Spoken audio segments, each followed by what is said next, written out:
مدینہ میں میرا ایک جاننے والا تھا، وہ مجھے درس و دروس پہ لے جاتا، گاڑی تھی اس کے پاس، پاکستانی تھا۔ وہاں جا کر اللہ نے اس کو ہدایت دی۔ کہتا ہے کہ جیسے میں نے شادی کی میرے گھر میں لڑائی شروع ہو گئی۔ جب بھی آتا ہوں بیوی الگ ماں کے خلاف باتیں کرتی ہے، ماں الگ بیوی کے خلاف باتیں کرتی، بہن ہے تو وہ بھی بس نہیں کرتی۔ اتنی ٹینشن، اتنی پریشانی کہ میں نے سوچا کہ اس سے تو خودکشی اچھی۔ تو ایک آدمی مجھے کہنے لگا میرے پیر کے پاس جا، بالکل ٹھیک ہو جائے گا۔ اب بتاؤ مجھے، گھر میں ادھر لڑائی ہے، پیر ادھر بیٹھا ہوا، کہتا ہے وہاں بیٹھا ٹھیک کر دے گا۔ میں وہاں گیا تو وہ تھا نہیں، اس کا بھائی ملا۔ جب اس نے بتایا بھائی گھر میں نہیں ہے یا کہیں گیا ہوا ہے، تو میں تو رونے لگ گیا۔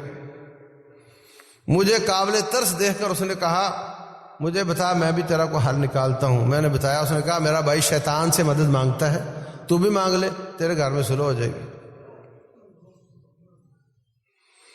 اس نے مجھے کاغذ پر کوئی شکل بنا کر دی اور کہتا ہے مجھے کچھ 41 دن کے لیے جنگل میں جا کر کچھ پڑھنے کا بتایا، اور پڑھنے کے بعد اس کاغذ پر جوتی مارنی تھی۔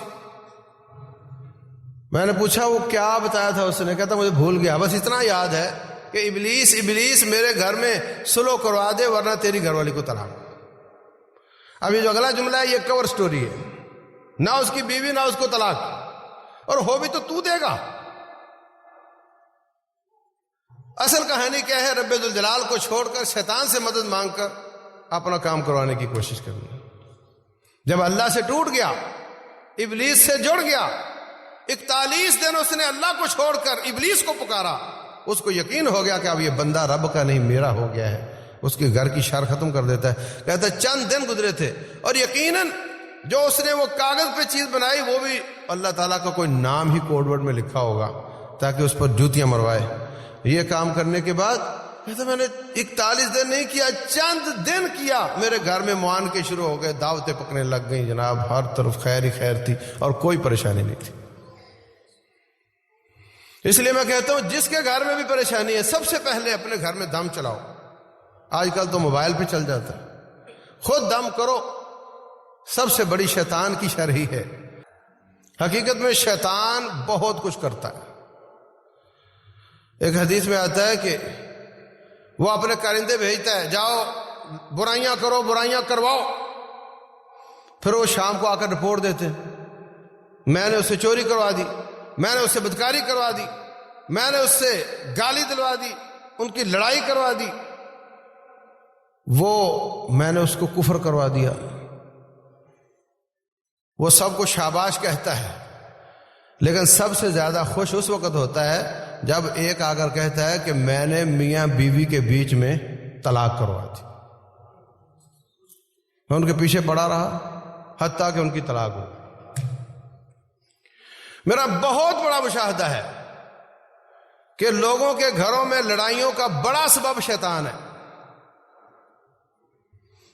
حضرت ایوب علیہ السلام کی بیماری جسمانی ہے، فزیکل بیماری ہے، لیکن فرماتے ہیں رب انی مسنی الشیطان بنصب وعذاب، یا اللہ مجھے شیطان نے یہ تکلیف لگائی ہوئی۔ شیطان اندر کوئی نہ کوئی چیز ایسی دبا دیتا ہے یا کوئی نقصان کر دیتا ہے جس کی وجہ سے حقیقتاً فزیکل بیماری بن جاتی ہے۔ وہ کڈنی فیل ہو سکتی ہے، وہ جگر خراب ہو سکتا ہے، آپ اس کو خالص ہسپتال کا کیس سمجھتے ہیں، لیکن اس کے پیچھے سازش شیطان کی ہوتی ہے۔ اس لیے رسول اللہ صلی اللہ علیہ وسلم کی سیرت میں آپ کو سینکڑوں دسیوں دفعہ ملے گا اللہم انی اعوذ بک، اللہم انی اعوذ بک، اللہم انی اعوذ بک، یا اللہ میں اس سے بھی تیری پناہ مانگتا ہوں، اس سے بھی مانگتا ہوں، اس سے بھی مانگتا ہوں۔ تو بھائیو سب سے بڑی بات ہے کہ ہم شیطان سے بچ جائیں۔ گھروں میں دم کیا کرو، بچوں کو دم کیا کرو، اپنے آپ کو دم کر کے سویا کرو۔ رسول اللہ صلی اللہ علیہ وسلم ساری زندگی